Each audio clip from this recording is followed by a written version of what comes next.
আসসালামু আলাইকুম রহমতুল্লাহি বারাকাতুহু। জয় বাংলা, জয় বঙ্গবন্ধু। জয় হোক আমার মাননীয় প্রধানমন্ত্রী শেখ হাসিনার, জয় হোক আমার বাংলাদেশ প্রবাসী আওয়ামী লীগ সংগঠন। 5ই আগস্টের পরে বাংলাদেশ প্রবাসী আওয়ামী লীগ সংগঠন আত্মপ্রকাশ হয়।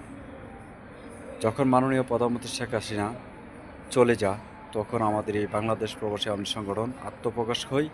সেই জায়গার থেকে প্রতিষ্ঠাতার মালিক এবং সভাপতি এস এম শরীফ ভাইয়ের নেতৃত্বে আজও আমরা এই বাংলাদেশ প্রবাসী আওয়ামী লীগ সংগঠনে কাজ করে যাচ্ছি। ওনার মতন ভালো লোক, ওনার মতন নীতি নির্ধারক লোক আমার মনে হয় না যে এই বাংলাদেশ আওয়ামী লীগ নিয়ে কথা বলার মতন। তো সেই জায়গার থেকে আমি আপনাদেরকে একটা কথা বলতে চাই, আমার বাংলাদেশ প্রবাসী আওয়ামী লীগ সংগঠনে যারা আছেন, আপনারা কোনো দুর্নীতির সাথে জড়িত যারা, তাদের সাথে আপনারা জড়িত হবেন না।